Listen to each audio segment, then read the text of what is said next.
¿Cómo están ustedes? Un fuerte abrazo desde el canal de televisión del Poder Judicial. Son exactamente las 15 horas con 3 minutos y comenzamos un nuevo programa de jueces en línea. Le quiero presentar a nuestro magistrado invitado en esta jornada. Él es Cristian Seura, juez de letras del trabajo de Puente Alto. Magistrado, gracias por ser nuestro juez en línea en el programa de hoy. Hola Julio, buenas tardes. Gracias a ti por esta invitación. Espero contribuir con este programa y su objetivo y gracias por la invitación nuevamente. Muchas gracias a usted por estar con nosotros. Les cuento a la comunidad que nos está viendo en redes sociales del Poder Judicial que lo que busca este programa, que comenzó ya en agosto, es responder la mayor cantidad posible de preguntas asociadas a la temática que es del programa de hoy. En este caso, los despidos y cualquier otra materia que sea laboral en tiempos de pandemia. Invitamos a la comunidad de redes sociales del Poder Judicial a escribir su pregunta acá en Facebook y serán la mayoría leídas. Les pedimos su nombre, por favor, y si quieren decirnos desde dónde están escribiendo, desde dónde están viendo este programa, para saber cuán grande es la comunidad de redes sociales del Poder Judicial. Magistrado, como una pregunta educativa, introductoria, nunca está de más repetir los pasos. Nos gustaría, por favor, si usted nos pudiera contar qué debe hacer una persona que ha sido despedida. ¿Tiene que esperar? ¿Tiene que acudir a alguna repartición pública? Si nos pudiera educar e informar sobre ese proceso, por favor. Es bien importante esta pregunta, Julio, porque muchas veces las personas se dejan estar o están esperando algo, que algo le avisen, o lo típico, no, espere que le van a llamar para ver el tema del finiquito. Lo cierto es que lo recomendable es cuando una persona es desvinculada, cualquiera sea la causal, inmediatamente concurrir a la inspección del trabajo respectiva, a la inspección del trabajo donde está prestando servicio o a la inspección del trabajo donde tiene su domicilio. Es importante de esta forma dejar huella o constancia de lo que ocurrió con su trabajo. Si a la persona lo despiden, por ejemplo, de manera verbal, sin entregarle una carta, o le dicen, ¿sabe qué? Ya esta es la última, te vamos a despedir, no vuelvas más, cualquier otro tipo de circunstancia en que la persona, el trabajador, entienda que está siendo despedido, inmediatamente dejar constancia en la inspección del trabajo. En algunos casos, y esto es bueno decirlo, cuando la inspección del trabajo no ha logrado tener atención por distintos motivos, las personas inclusive recurren a dejar constancia en Carabineros de Chile, pero también es importante saber que la página de la Dirección del Trabajo tiene un ítem donde uno puede ingresar de manera virtual y dejar una constancia, y dejar constancia de un hecho. En este caso, por ejemplo, yo podría dejar constancia de que me despidieron. Es importante, ese instrumento da un comprobante, da un folio de comprobante que se presentó esta constancia o esta denuncia o cualquier otra circunstancia que sea en el ámbito laboral, que después sirve para efectos de continuar con el resto de los procedimientos. Magistrado, solo recordar a la ciudadanía que la dirección de la página web, porque se puede hacer este trámite, ¿cierto?, en forma ¿Sí? digital, es www.dt.gov.cl, para que la ciudadanía pueda llegar y acceder directamente a esta Así página es. de la entidad que usted nos contaba. Llegaron las preguntas, ¿partimos? Bien, ¿Ya? En la pregunta de Silvana Cordero, ¿ya? A través de Facebook. Dice, ¿qué debo hacer si me hacen volver al trabajo presencial y no están cumpliendo, a mi forma de ver, las medidas de seguridad por el coronavirus? bueno, eso es una pregunta bastante atingente hoy día. En este caso, el trabajador tiene distintas opciones para efectos de enfrentarse a una petición de volver en forma presencial a trabajar. Ya. ¿Ya? Antes ya lo indiqué, puede realizar entonces una constancia ante la inspección del trabajo indicando, mire, mi empleador me está solicitando que vuelva, pero resulta que no cumple con tales o cuales medidas de seguridad para efectos de evitar que yo me contagie por coronavirus.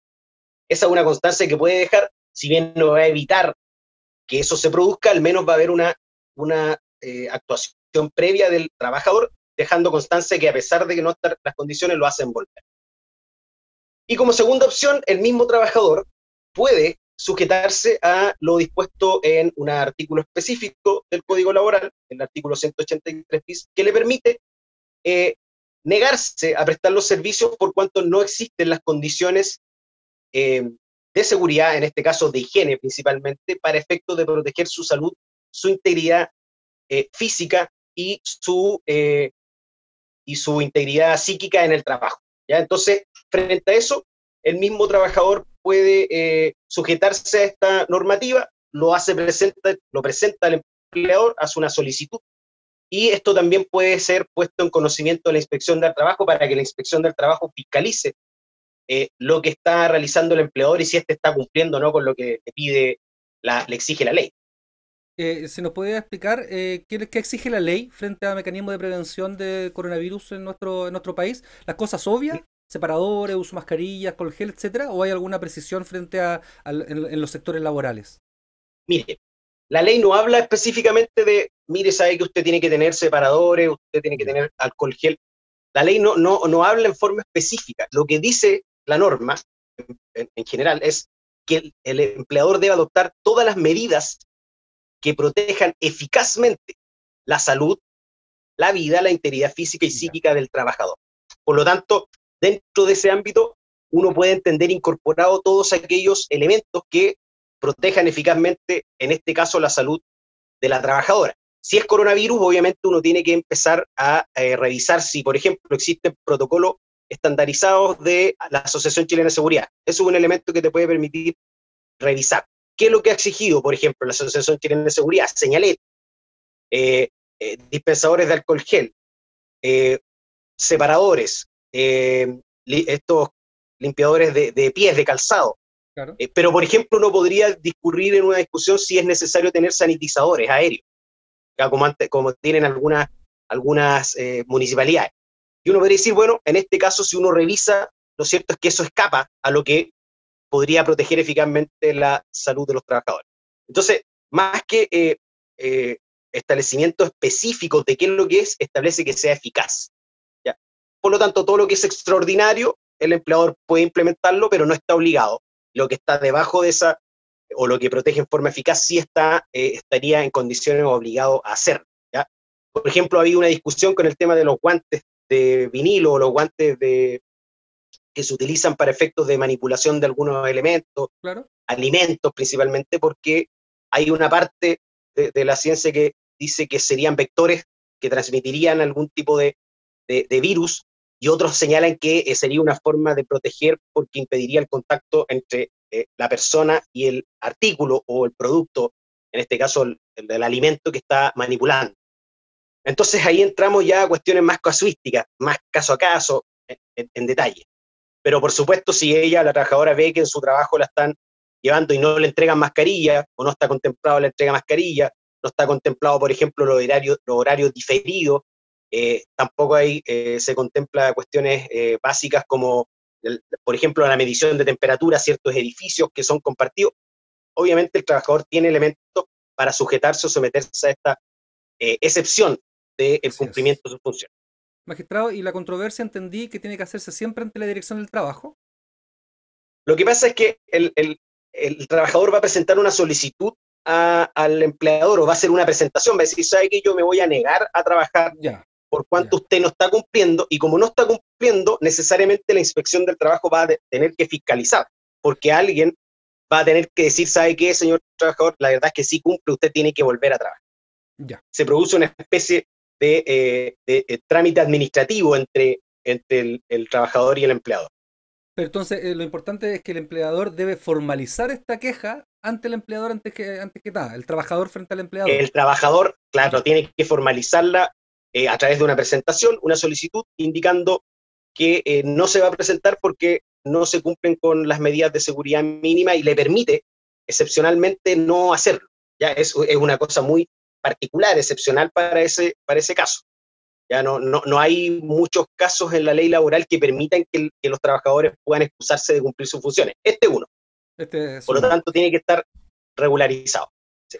Seguimos conversando con nuestro juez en línea del día de hoy, Cristian Seura, juez del trabajo de Puente Alto. Le saludamos a todas las personas que están conectadas a esta hora en la red social Facebook del Poder Judicial. Una nueva pregunta, Mirta Velázquez. ¿Mi empleador puede obligarme a regresar a trabajar en la oficina teniendo yo una enfermedad de base? En la actualidad estoy trabajando precisa y lo estoy haciendo con mecanismos de teletrabajo. Sí, hay que hacer algunas distinciones dependiendo de la calidad que tenga primero el trabajador, ya sí, puede ser funcionario público, funcionario privado o una empresa privada que presta servicio dentro de una organización pública. Y lo otro es diferenciar qué tipo de servicios son los que ella está prestando. Ya es importante algunos elementos que no son, o sea, que son necesarios para poder responder en términos generales a una pregunta como esta. ¿Esto qué quiere decir? Si uno está, por ejemplo, en el cumplimiento de lo que se han denominado servicios esenciales, ¿Mm? ¿ya? La norma es mucho más flexible en ese sentido. Es decir, las exigencias respecto del cumplimiento de prohibiciones de ir a trabajar en forma presencial van cediendo frente a un servicio que es esencial. ¿Ya? Si no es de esos, entonces uno ya entraría en una situación de discutir, ¿sabe qué? Mire, en este caso no se trata de un servicio esencial, a pesar de que igual seguimos trabajando. Doy un ejemplo. Eh, Podría uno basarse en la hipótesis de un delivery, por ejemplo, un Claro, delivery de un mall. alimentos. Claro, un mall, claro, un mall en el que yo no presto un servicio esencial, pero de todas Claro, formas una siguen tienda de trabajando. ropa. Claro. Claro, una tienda de ropa, siguen trabajando, venden en línea, se contactan con los clientes, con los deudores de crédito. Entonces, en esos casos uno puede sostener, bueno, sabe que usted no está realizando un trámite esencial, por lo tanto, hacer volver en forma presencial a la trabajadora significaría ponerla en riesgo frente a una situación de salud. Y ahí viene nuevamente el 184 del cual habíamos hablado, respecto de la protección de la salud y la integridad física y psíquica del trabajador. Por lo tanto, depende de muchos aspectos poder responder a esa pregunta. Muy de la mano con lo que nos preguntaba la usuaria anterior, leo la pregunta de Ivania Carreño. ¿Quién es el órgano competente para determinar si una persona tiene una enfermedad de riesgo o no que le impida trabajar presencialmente? Bien. El, la, bueno, primero los órganos administradores de los seguros sociales o de salud de los trabajadores, ¿Mm? Asociación Chilena de Seguridad, la Mutual de Seguridad, han ido estableciendo varios criterios para determinar cuándo se trata de una enfermedad de base que me impide trabajar de manera presencial, y han ido entregando entonces estos elementos que finalmente el empleador les puede servir de guía, porque obviamente hay muchas enfermedades que probablemente no se le pasaron por la cabeza a quienes Perfecto. elaboran estos protocolos. Está también la superintendencia, que la superintendencia de Seguridad Social, que también ha ido en cierta medida encauzando y diciendo cuando, inclusive, no solamente cuando estamos frente a una enfermedad eh, o una situación de salud, ¿cierto? Que se considera de base una patología que podría verme con más riesgo frente al contagio de coronavirus o de COVID-19, ¿Mm? inclusive en el tema de las licencias médicas, ya Ya. cuando las licencias médicas se consideran dentro del ámbito de una enfermedad adquirida en el trabajo o no, ¿cierto? Aun cuando se trate de la misma enfermedad, mismo coronavirus, pero en algunos casos la considera como enfermedad dentro del ámbito laboral, es decir, le da un tratamiento como enfermedad laboral, y en otros casos no. ¿Ya? Por lo tanto, la determinación se va dando de forma por distintos organismos, pero en distintas etapas. Eso es importante señalar. Hay una etapa previa en donde los mismos organismos dicen, mire, ¿sabe qué? De acuerdo a lo que nosotros hemos podido recopilar como información científica médica, estos son los criterios o las enfermedades que uno podría considerar que pueden ser determinadas como enfermedad profesional. Ahora, en definitiva, en un procedimiento, si hablamos de un procedimiento, primero lo determina el órgano administrador, es decir, la Asociación Chilena de Seguridad, por ejemplo, Ya. puede decir, ¿sabe qué? Esta enfermedad no es una enfermedad profesional. Y existe la apelación frente a la suceso, la superintendencia, que puede revertir esa decisión. Y puede decir, ¿sabe qué? A pesar de lo que dice la Asociación Chilena de Seguridad, esto sí es una enfermedad de carácter profesional y laboral. Y finalmente, ya si ¿Ya? agotamos toda esta instancia, uno puede recurrir al tribunal para que sea el juez del trabajo correspondiente el que determine si es que tal patología es o no una enfermedad profesional. De hecho, muchas veces a uno le toca resolver enfermedades que han sido rechazadas como enfermedad profesional en un juicio. Magistrado, y si extendemos un poco la pregunta, la respuesta se enfocó a lo que es una enfermedad laboral que pueda tener relación con, en este caso, con la actualidad y el COVID. Pero, ¿quién certifica que la persona tenga una enfermedad? ¿Basta con el certificado de un médico, por ejemplo? En el caso de las enfermedades laborales, Sí. em, Me, lo me que pasa es refiero, que, magistrado, me refiero precisamente, por ejemplo, en este grupo de enfermedades del COVID, decía, la gente con diabetes, la gente con hipertensión, la gente con algún tipo de enfermedades, por favor, hacer teletrabajo. Em, claro, después, la gente tiene que volver a su labor y dice, ¿sabe qué? Yo tengo mi enfermedad basal, tengo diabetes. ¿Quién certifica que esta persona tenga diabetes o que tenga hipertensión u otra? ¿Basta con un certificado médico?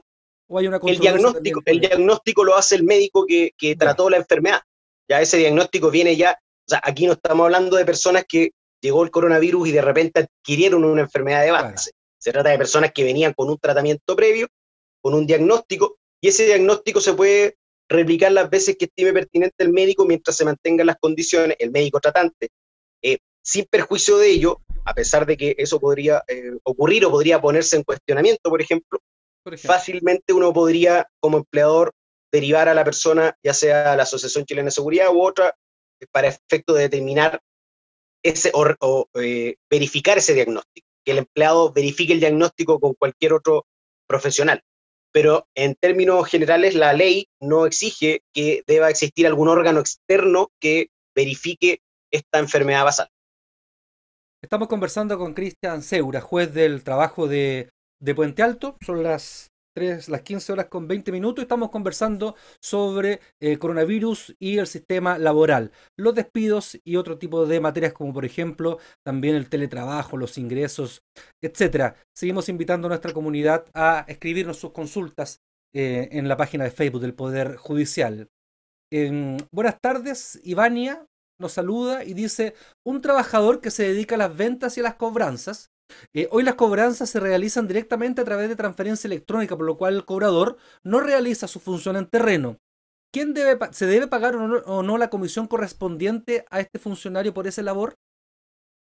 Es una pregunta bien, Sí, bien de caso a caso, sí, ¿ya? es casuística, sí. Claro, es importante en las comisiones determinar por qué se pagan, Ya. porque muchas veces las personas dicen, oye, yo recibo comisión.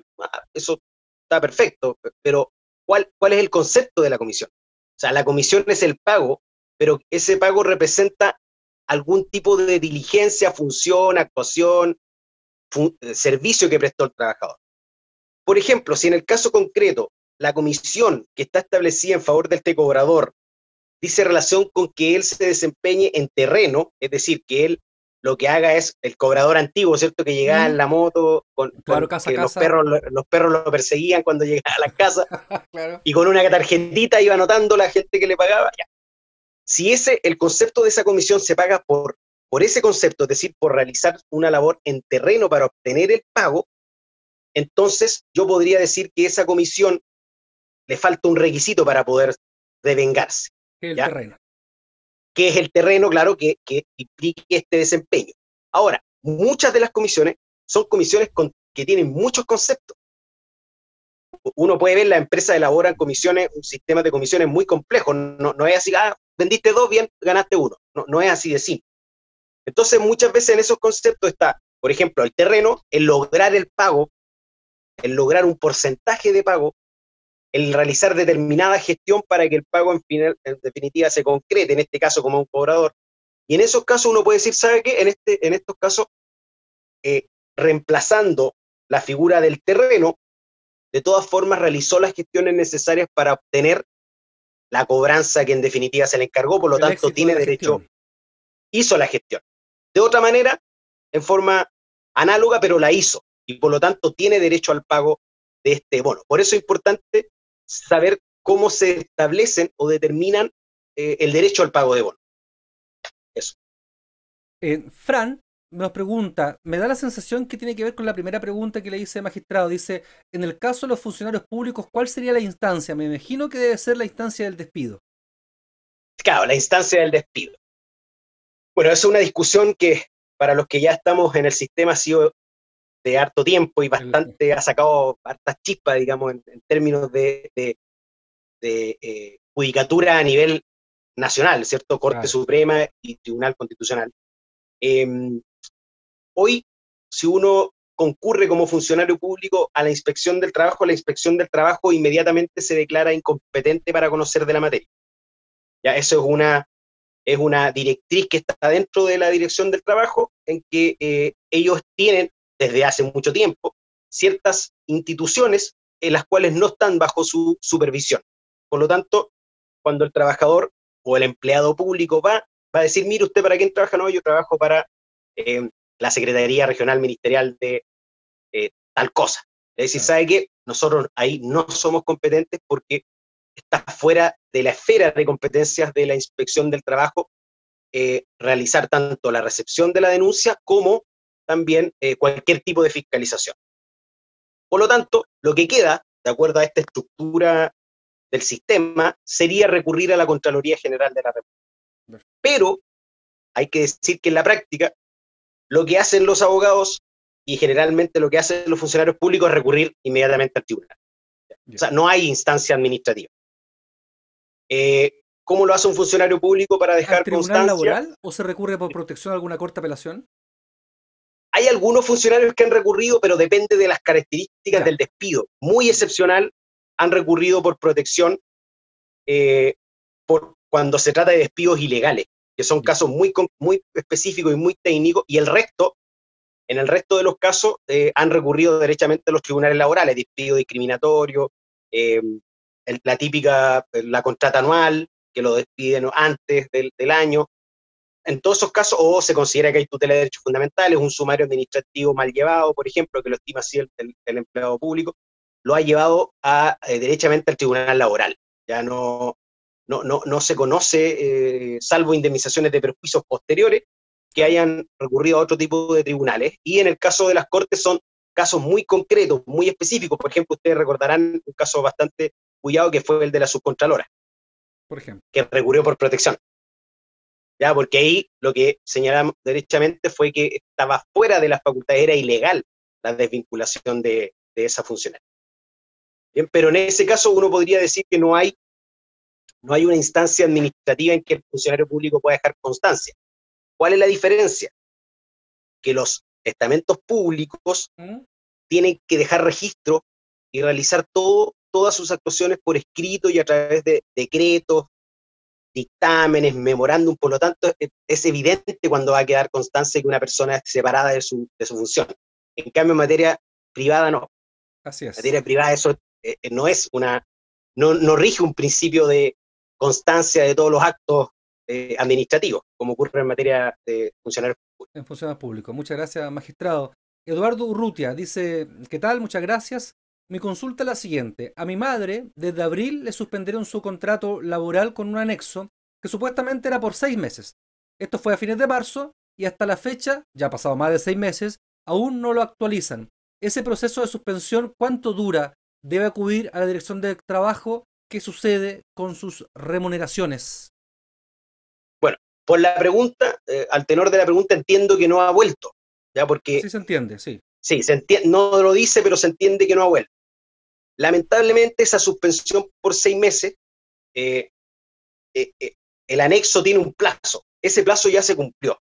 Por lo tanto, como dije al principio, como iniciamos con la muy certera pregunta que tú hiciste, Julio, lo primero que debió haber hecho la madre de este Eduardo, seguidor, ¿cierto?, de Eduardo, es haber concurrido a la inspección del trabajo y haber dicho, ¿saben qué? Mire, yo tenía 6 meses suspendido mi contrato, pasaron 6 meses un día y resulta que no me han restituido mi trabajo y tampoco me han pagado, no me han llamado, no hay ningún tipo de contacto, por lo tanto aquí se produce el incumplimiento del contrato de trabajo por parte del empleador. Eso debe hacerlo, inclusive puede hacerlo ahora, pero lo recomendable era hacerlo apenas se tenía que producir su reincorporación. La otra opción es que ella se hubiera presentado a su trabajo, conectándose, si era por teletrabajo, yendo personalmente al lugar de trabajo, y en ese momento le hubieran dicho, ¿sabe qué? Mira, en realidad los 6 meses eran en el papel nomás, pero no podemos tenerla. Entonces ahí ella hubiera configurado la situación para efectos de comparecer a la inspección. Aún puede hacerlo, de todas formas, pero es lo primero que debe hacer. ¿Sabe qué? Yo tenía que volver a trabajar al día 1, no ocurrió, tengo que dejar constancia que aquello no ha pasado y por lo tanto va a tener que recurrir a un abogado para efectos de que siga adelante con el proceso respectivo, porque hoy día, en términos concretos, ese empleador no le está dando el trabajo convenido, ¿ya? Y tampoco le está pagando su remuneración. Así es, después lo dice en la segunda parte de la pregunta, dice, ya que se le está pagando solo el seguro de cesantía y quedó sin fondo ya. Claro. Durante el mes de septiembre se extendió la ley de protección al empleo. ¿Qué impacto tiene esto, magistrado? Mire, depende, po. En ¿Ya? algunos trabajadores, para algunos trabajadores que ha sido en cierta medida beneficioso desde la perspectiva de no perder su trabajo, la ley esta de protección del empleo, ¿Mm? ha sido beneficioso si es que tenían fondos en el AFC, porque obviamente han podido continuar con remuneraciones o con ingresos, con un porcentaje, por este nuevo periodo. Ya eso les permitía, ¿cierto? Eh, a pesar de tener dinero dentro del AFC, no poder acceder a ellos, pero con esta ley se les permite cobrar entonces estos montos por concepto de AFC. Eh, Desde esa perspectiva puede ser positivo para esos trabajadores, pero obviamente produce una complejidad porque perpetúa por otro tiempo más una Claro. situación que en definitiva se está transformando, y lo que pudimos ver en el primer periodo que terminó en el mes varios en el mes de junio de este año, comenzaron en marzo, terminaron en junio los 3 primeros meses, y terminaron en despido, de todas formas. O sea, 3 meses haciendo uso de AFC y después despedidos, sin fondos de AFC Claro, y sin monto de remuneración, ni indemnización. sí. Así que la situación tiene de Es dulce y a compleja, gras. sí, es compleja, Sí, sin lugar a dudas. Tenemos agradecimiento, Ivania le da muchas las gracias, magistrado, a usted por la respuesta. Bueno, agradecemos obviamente a ellos que están conectados a jueces en línea y se atreven a hacer por sus supuesto. consultas. Le pedimos la disculpa porque necesariamente a veces tiene una respuesta muy caso a caso que tiene que ver con la situación muy puntual que verá el tribunal correspondiente, pero estoy seguro, magistrado, cierto, que vamos a tratar de encuadrar la conversación para que tengan elementos para entender la situación particular que le acontece, ¿cierto? Sí, por supuesto. Claudia León Millán dice, si el empleador no ha obtenido bajas en utilidades debido a la pandemia, ¿es legal que se acoja a la suspensión de contrato de sus trabajadores solo por el hecho de estar en pandemia, siendo que dice no se ha perjudicado en nada en las ventas de su rubro? Bien. Esa es una pregunta muy, muy interesante. La ley no habla de mejorías o empeoramiento en las utilidades. La ley lo que dice es establecer ciertas condiciones en las cuales se puede suspender el contrato. Ya la primera es que haya una situación de cuarentena, un acto de autoridad. Es decir, sabe que usted no puede seguir trabajando, no puede seguir eh, funcionando su fábrica. Por lo tanto, como no puedo seguir funcionando, no puedo tener trabajadores, tengo que suspenderla. Y eso hace que suspenda los contratos. La segunda es que hay un acuerdo de voluntades, es decir, el trabajador se pone de acuerdo con el empleador y suspenden los efectos del contrato por un plazo, siempre por un plazo, no puede ser eterno, ¿cierto? Sin término. Y la última es que se disminuye la jornada parcialmente, ¿cierto? Se permite que vaya a trabajar un cierto tiempo, periodo del tiempo completo, y por lo tanto disminuye también la remuneración, va de la mano con eso. Pero la ley, efectivamente, si uno la revisa, como está contemplada, no habla de si se ve o no afectado la utilidad de la empresa, ¿ya? Creo que ahí debió haber sido un poco más precisa. Uno podría entenderlo desde la perspectiva que eh, el espíritu, lo que está detrás de suspender un contrato es porque yo no tengo utilidades para pagarle a mi trabajador, Claro. ¿cierto? Dice, usted podrá suspender por una situación de pandemia en que a usted la autoridad le está diciendo que no puede abrir su negocio, pero resulta que mi negocio está funcionando igual, incluso mejor, estoy ganando más plata, y de todas formas suspendo los contratos. Pareciera que ahí hay un abuso de la ley de protección del empleo. ¿Por qué? Porque no estoy eh, obedeciendo al espíritu, a la finalidad que tiene esa normativa, que es proteger el empleo para, a través de esta suspensión, impedir que finalmente esa empresa quiebre y terminen todos los trabajadores sin trabajo y sin Así pagos es. de ningún tipo. Entonces ahí uno podría decir, ¿sabe qué? En el caso concreto que nos presenta aquí el nombre de ella, soy malo con los nombres, de la Sí, última Claudia León. Claudia, en el que nos presenta Claudio, no puede decir, ¿sabe qué? Aquí parece que hay un abuso por parte del empleador de esta figura y en realidad está procediendo a utilizarla, no sabemos con qué fin, pero no con el fin que está establecido en la ley. Eso. John, le falta una información, le vamos a pedir al aire si nos puede complementar porque dice, hola, en Temuco a contar del sábado entramos nuevamente en cuarentena total. ¿Quién debe Wow. cancelar el sueldo de esa fecha en adelante? Le vamos a decir nosotros a John que por favor nos dé una explicación un poco más concreta de en qué trabaja, cuál es su rubro, etcétera, Sí, para poder contestar. ¿Le parece? sí, sí, sí. Sí, es importante saberlo. Sí, Paloma Rodríguez, una consulta. A un funcionario municipal lo pueden despedir por no trabajar en forma presencial las 8 horas, sino que trabajó a distancia. Se nota que sabe algo de derecho, pero es decir, dice aplicar el artículo 69 de la ley 18.883, que dice despido por ausencias reiteradas. Claro. En este caso entramos en el ámbito de los trabajadores municipales que tienen, justamente como lo dice en la pregunta, un reglamento Un especial, reglamento ¿cierto? Un distinto, reglamento parece. particular, distinto. Eh, Hay que tomar en consideración que muchos de los funcionarios públicos, entre ellos nos incluimos nosotros, los judiciales, estamos dentro de servicios que se consideran esenciales, ¿ya? Y es relevante tener en cuenta eso porque nosotros no podemos parar, digamos, la prestación del Claro. servicio judicial. Pasa también, por ejemplo, con los funcionarios municipales, ¿ya? Eh, lo que sí me produce duda es que el despido como está planteado sea simplemente por inasistencia injustificada cuando claro está que, de acuerdo a la pregunta, estaba en un sistema mixto, es decir, Así un es, así se sistema entiende. de presencial y un sistema por teletrabajo. El teletrabajo, y esto es para que también responder a esta pregunta que es importante que sea en general, ¿cierto? Para cualquier tipo de situación, el teletrabajo es lo mismo que trabajar presencialmente.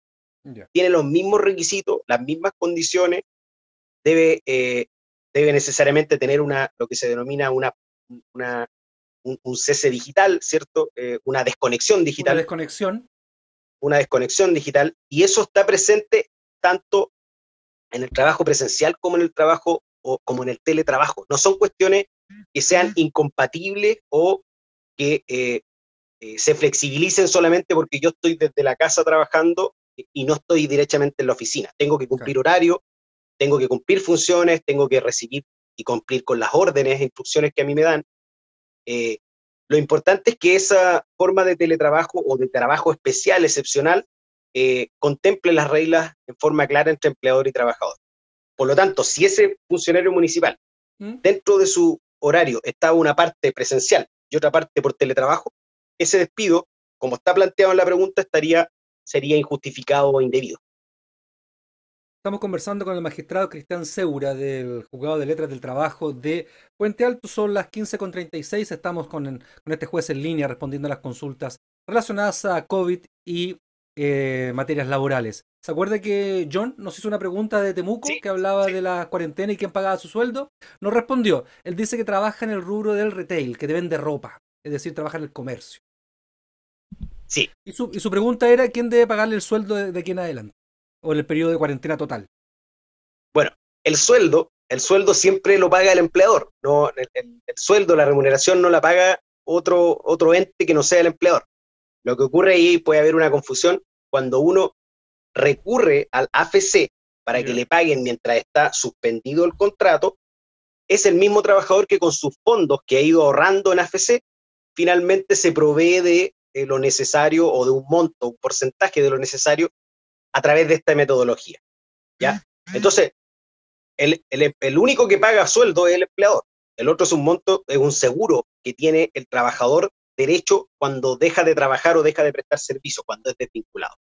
Ahora, en el caso de la cuarentena, hay que revisar primero si esa cuarentena que va nuevamente a ser decretada va a afectar o no el lugar donde John presta su servicio, ya ¿Ya? donde John trabaja. Si lo afecta, habría un acto de autoridad, por lo tanto, el empleador no se ve sino en la obligación de suspender nuevamente el contrato de trabajo. Se va a suspender por el solo ministerio de por eso el Ministerio de la Ley, en el sentido de que se decretó la cuarentena, que no depende del empleador. Sí. Y desde ese momento se produce la suspensión, por lo tanto no va a recibir el pago de su remuneración por parte del empleador y al mismo tiempo él no va a tener que concurrir a prestar su servicio. Por ende, si bajo esa misma lógica, el sueldo tendría que nuevamente recurrir a AFC, ¿cierto? Para efectos de que le continúe pagando de acuerdo a esta extensión que se realizó el resto de los fondos que tuviere. Ojalá que mantenga fondos en AFC para que pueda recibir esos dineros. Seguimos hablando con el magistrado Seura sobre despidos y otras materias laborales en época de pandemia. Hemos hablado de suspensión laboral y sueldo, pero aquí José Luis Maldonado Vázquez nos hace la pregunta sobre las cotizaciones de salud. Dice, ¿quién durante el periodo de suspensión laboral las cotizaciones de salud se pagan íntegras en caso de tener planes sobre el 7% legal? ¿Podemos dividir la pregunta en dos, magistrado? ¿Quién paga las cotizaciones de salud? ¿Y qué pasa cuando uno tiene un contrato superior al 7%? La ley establece que las cotizaciones previsionales y de seguridad social, todas, esto incluye obviamente salud, AFP y AFC, deben seguir continuando de pago del parte del empleador. El empleador debe proveer de esos fondos a pesar de existir esta suspensión, porque de lo contrario no tendría sentido que mantenga el vínculo laboral suspendido, porque eso es lo que dice la norma, mantiene el vínculo laboral suspendido, porque significaría que el trabajador está, por ejemplo, 3 o 6 meses o 9 meses sin pago de cotizaciones previsionales. Respecto de cuando supera el monto del porcentaje establecido en el ámbito de los contratos de salud, generalmente ISAPRE, ¿cierto? Las ISAPRE son las que superan. De acuerdo a lo que yo he podido hasta el momento estudiar, no hay mención expresa de la ley respecto a esa situación, ¿ya? La cotización previsional en sí es una cotización que está establecida por ley, que obligatoriamente el trabajador debe, desde su remuneración, entregar a las instituciones de previsión social, es decir, es dinero del trabajador, ¿ya? Claro. Y en ese sentido hay montos que están establecidos por ley que son los mínimos, ¿cierto? Los mínimos que te pueden descontar, el 10% de la AFP, el 7% de salud. Esos mínimos, al menos, de acuerdo a lo que uno puede extraer de la ley, son los que estarían salvaguardados por la suspensión del contrato. Y esto principalmente es importante tenerlo en cuenta porque la situación de las ISAPRES puede llegar a ser muy dura, desde la perspectiva que hay efectivamente planes que pueden ser el doble o el triple del porcentaje mínimo del 7%. ¿Eso qué significaría? Que el trabajador no está produciendo, no está cumpliendo sus funciones, por ende no está recibiendo remuneración, y el resto del 7% que lo pagaba con su remuneración, no podría pagarlo. En los hechos, si uno lo analiza de esa perspectiva, no podría pagarlo porque al no trabajar no tiene la posibilidad de pagar ese resto de porcentaje. Así es. Eso, por lo menos, viéndolo desde esa perspectiva, sí. Porque ese monto extra, ¿cierto? Es porque voluntariamente el trabajador ha decidido pagar más por su salud. Por ende, no podemos ahora al empleador obligarle a pagar lo que el trabajador voluntariamente se obligó a hacer. Así es. Así es. Félix Navarro nos hace una pregunta y nos da dos tópicos muy interesantes de poder explicar brevemente, magistrado, por favor. Dice, ¿es compatible la tutela laboral con el despido indirecto? Sí. Bien breve. Completamente compatible. Completamente compatible porque el despido indirecto nace de la base del incumplimiento por parte del empleador a sus obligaciones.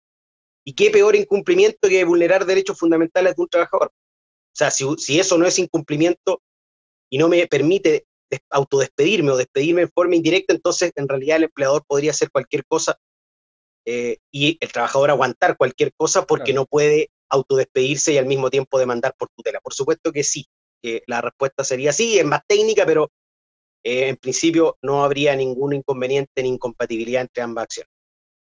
Sí, ¿y cuál era la segunda parte? La segunda, no, era si era compatible la tutela con el despido indirecto. Esa era la pregunta solamente de Félix. Bien. Nos preguntan también, tiene que ver con las enfermedades base y el coronavirus, pero aquí hay una apreciación media un poco personal que también es muy respetable. Dice, referente a la pregunta anterior que se hizo, trabajo en una compañía de seguros, estoy con teletrabajo, tengo una serie de enfermedades base, hipertensa, resistente a la insulina, también me operé de cáncer, dice, y la verdad es que me aterra viajar en locomoción colectiva, micro o metro para viajar a la oficina y preferiría seguir haciendo teletrabajo. ¿Quién determina esa controversia? Ella no nos dice si su empresa ha generado Le ha todo pedido tipo de eso. protección. Es una sensación que tiene ella. ¿Cómo uno puede resolver esta situación? Wow, es una situación, mire, pues ya podemos partir de la base que la función que ella cumple no está considerada dentro de un servicio esencial. No, para Vender nada. seguro o el negocio del seguro, el giro del seguro no está contemplado dentro de un servicio esencial, por lo tanto uno ya puede decir, bueno, aquí hay cierta flexibilidad respecto de la comparecencia de las personas al lugar de trabajo, de ir Exacto. presencialmente al lugar de trabajo. Lo que sí yo puedo decir es que va a llegar un momento en que o va a haber una vacuna, o va a haber una cura, o va a haber un control razonable del virus. Y en ese momento, toda esta situación de teletrabajo, o gran parte de la forma en que se está trabajando hoy día, va a ir en disminución. ¿Ya? Probablemente vaya a ser complementario en algunas empresas o incluso en algunas instituciones, como por Incluso ejemplo el el Poder Estado, Judicial. sí. Ha funcionado bastante bien. ¿Ya? Yo me he encontrado con sorpresas, por ejemplo, trámites que antes era imposible realizar por Internet, hoy día sí se pueden hacer. ¿Eso qué significa? Que obviamente el servicio se puede continuar sirviendo de esa forma, de una forma de teletrabajo. Pero nada obsta que en un momento en que haya una estabilidad en cuanto a la situación de crisis sanitaria, eh, las empresas comiencen a pedir que sus trabajadores vuelvan a prestar servicio. Eh, Tanto esta enfermedad como cualquier otra que podría ser o tener el mismo nivel de gravedad, quizá no de extensión en cuanto a pandemia, pero de gravedad, la Sí. iba a afectar de todas formas, teniendo esas enfermedades de base. Por lo tanto, las medidas, obviamente, va a tener que adoptarlas la empresa cuando tengan que volver los trabajadores enfocadas a esta situación. Pero, pero llegar a un momento en decir, ¿sabe qué? Yo para siempre voy a hacer teletrabajo, yo creo que esa situación no creo que sea en algún tolerable de aquí a un tiempo, digamos. Va a haber una situación de cambio, de Así vuelta es. a lo que teníamos antes. Sí, claro, y una educación de repente nuestras expectativas también, nuestros miedos, nuestras sensaciones. Sí, Estamos terminando ya, vamos a responder unas últimas preguntas. Dice, ¿qué pasa si estoy embarazada y tengo que retomar a mi trabajo, pero por mi condición dicen, me imagino que el empleador, que no puede volver al empleo? ¿Quién se hace cargo de mi remuneración? ¿La protección del empleo o la empresa que no me deja volver a trabajar por mi condición de embarazada? ya. Entiendo cuando no puede volver, de la pregunta es que no puede volver físicamente, que no puede volver presencialmente. Claro, claro, la misma empresa le dice que no puede volver porque está embarazada a Claro, trabajar físicamente, siempre y cuando presencialmente. claro, siempre y cuando su Sí, trabajo sea presencial, porque es la claro. única forma que uno puede entender que está en riesgo su Sí, salud. Claro, el así se embarazo entiende. se considera que es una situación de riesgo no solamente para la madre, sino también para el, el niño o niña que está por nacer, Sí, ¿cierto? Una situación de riesgo porque además pone en peligro también otra vida o una proyección, o sea, potencialmente otra vida dentro claro. de su situación de embarazo. Pero habría que revisar si es realmente necesario que ella tenga que cumplir funciones presenciales, porque es posible que el empleador le pueda otorgar únicamente funciones de carácter remota, por Por teletrabajo. ejemplo. Si es factible, no hay ningún problema en que ella tenga que volver. El empleador no puede negarse a que vuelva porque ella tiene derecho a volver a cumplir sus funciones y obviamente esas funciones el empleador tiene que adoptarlas para evitar que ella se ponga en riesgo atendido su embarazo. Pero en Y ningún si no. caso el solo hecho, o sea, ¿Mm? por el solo hecho de decir que está embarazada, es suficiente para negarle que se presente a trabajar. Que todas sus funciones sean presenciales, eso habría que determinar. O sea, habría que realmente revisar si es así. Ella es la que mejor sabe si todas sus funciones son realmente presenciales. Hoy día son muy pocos los casos, quizás Fuerzas Armadas, Carabineros, el resto, Podría prácticamente ser la mayoría de conversable. las funciones se pueden, en gran parte o en menor medida, cumplir por teletrabajo. Por lo tanto, el empleador cuando le niega volver presencialmente está utilizando la excusa del embarazo, cuando en realidad podría adaptar el contrato y decirle, mire, sabe que obviamente no venga los turnos. pero haga esto a través de teletrabajo en forma remota. Así es. Eso. Voy a agrupar una serie de preguntas que han llegado, magistrado Segura, que tienen que ver con el teletrabajo y la relación entre empleador y empleado en cuanto a la distancia. Voy a hacer algunas ideas que han dicho en Sí, sí. preguntas los usuarios. Me obligan a tener prendida la cámara de mi computador todo el día. Me escriben a cualquier hora.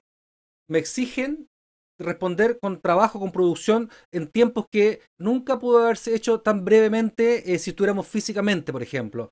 Hay control todo el día por WhatsApp o por llamadas por telefónica para saber si estoy conectada o no. Una serie de preguntas relacionadas a esta relación nueva que tiene que ver con el teletrabajo. Si pudiéramos, para terminar ya el programa, dar una base de cómo deberían ser estas relaciones laborales. Bien, esas preguntas están a la orden del día. Sí, ¿Ya? En un principio, muchos empleadores, y de hecho uno puede incluirse dentro de aquellos cuando tiene alguna persona a cargo, que se va un poco olvidando de los tiempos, eh, porque está desde la casa, ¿cierto? Se conecta, después se desconecta un rato, vuelve a conectarse, después está mucho tiempo, entonces uno va perdiendo un poco la noción del tiempo. De hecho, también hay temas de insomnio, otras cuestiones. sí. Pero de a poco, los empleadores también han tenido que irse acomodando a la situación y entendiendo, especialmente, que no se trata de 24/7 disponible el trabajador para la empresa. O sea, el trabajador, como dije, es lo mismo que si estuviese trabajando en forma presencial. El empleador, cuando usted estaba en su casa y volvía, llegaba de su casa, no sé, 5 o 6 de la tarde, 7 de la tarde, como muchos trabajadores en nuestro país, no te estaba llamando para pedirte cuentas de tu trabajo. Claro. Cuando tú estabas en tu trabajo y trabajabas en un computador, tampoco te pedían que estuvieses con la cámara encendida todo el día para ver si estabas en tu lugar de trabajo. Podías ir a tomarte un café, ir al baño, conversar con un compañero de trabajo. Esos elementos están dentro del teletrabajo. Por lo tanto, todas estas situaciones que eh, parecen exceder los controles que habitualmente se hacían antes. Si antes a mí me controlaban una vez al día, que me llamaba mi jefe y me decía, oiga, ¿sabe? ¿Terminó tales cosas? Bueno, hoy día debería ser lo mismo, no más que eso, no es necesario más que eso. Cumplir con los mismos mecanismos de control que existían cuando era presencial. Y en el Lo mismo caso de pasa con el los tema de la cámara trabajadores que encendida. firmaban tarjeta antes, por ejemplo, magistrado. Ahí el empleador tiene que establecer un mecanismo de asistencia. Ya. Algunos lo establecen a través de un correo, lo hacen a través de una plataforma, crean una plataforma en que el trabajador, no sé, para las 8 se conecta y hace un clic y queda Claro. presente. O en otros casos ha sido por WhatsApp. Mando un WhatsApp, jefe, estoy en teletrabajo, disponible. Y en ese momento satisface el tema de la asistencia y obviamente hay ciertas cuestiones que tienen que ver también con la intimidad de los trabajadores y de todas las personas. Entonces yo no puedo estar con todo el día con la cámara prendida porque estoy en mi casa hay otras personas, hay niños, probablemente hay personas ancianas, es un lugar donde normalmente hay alto grado de intimidad, entonces ¿por qué yo voy a tener que tener prendida mi cámara todo el día? Y lo que significa que tengo que estar frente a la cámara, porque ¿cuál es el objetivo? Si no es ese. Entonces, parecen ya establecerse ciertas condiciones que son completamente irracionales para cualquier trabajador. El Y la control pregunta al de la revés, cámara, magistrado. Sí, claro, y ¿sí? la pregunta al revés, si el empleador encuentra que el empleado no cumple su trabajo, si los petitorios no los cumple, si los llamados no los contesta en horarios normales, ¿cuáles son las atribuciones que tiene? Ya hemos hablado del empleado, pero el empleador Sí, también tiene formas de poder exigir lo que considera justo por el trabajo que está encomendando. por supuesto. Antes de terminar, Sí, sí, y sí. ahí cuando le hablé lo anterior, terminar con el tema de la desconexión digital. Ah, por favor, sí. El trabajador termina su jornada y de ahí deja de ser trabajador de esa empresa por ese tiempo. Claro. Por lo tanto, no te pueden llamar, no te pueden mandar mensajes de WhatsApp, te puedes salir del grupo en ese rato y vuelves a entrar al otro día.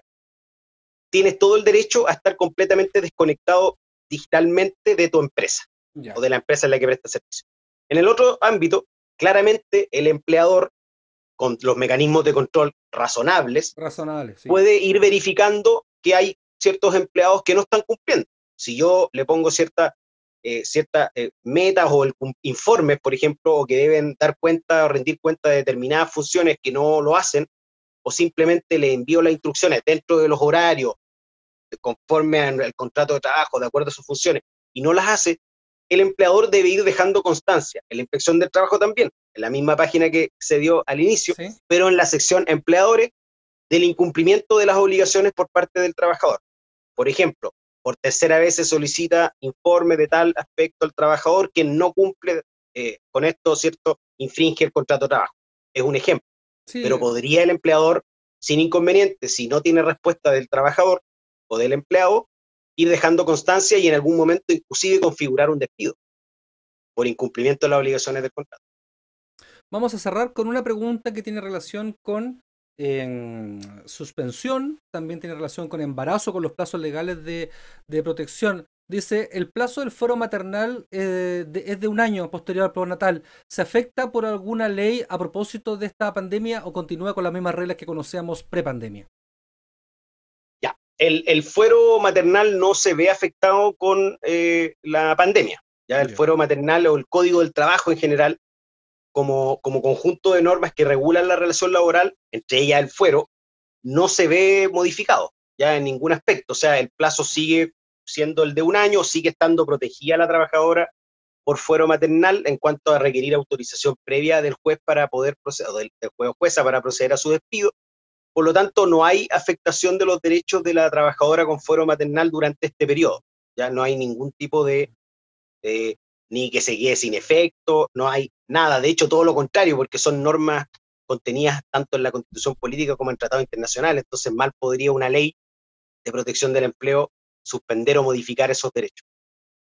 Muy bien, las 15 horas con 54 minutos. Agradecemos en primer lugar a todas las personas, a las cientos de personas que estuvieron conectadas en nuestro programa el día de hoy, donde hablamos de despido, teletrabajo, derechos laborales en épocas de pandemia. Y también un fuerte abrazo fraterno a Cristian Seura, juez de letras del trabajo de Puente Alto, que fue nuestro juez en línea el día de hoy. Magistrado Seura, muchas gracias por estar con nosotros en esta jornada.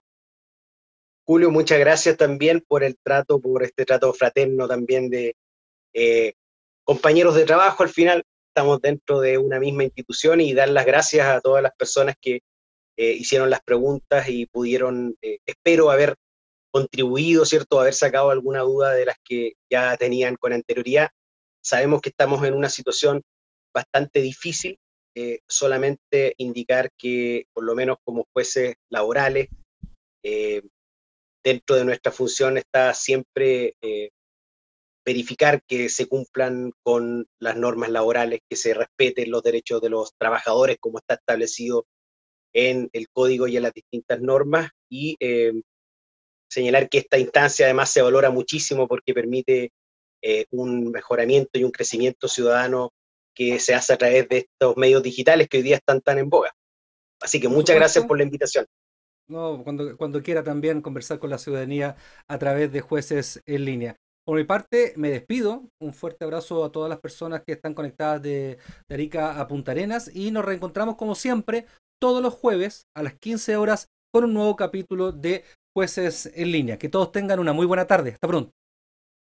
Chao, chao, un abrazo virtual a todos.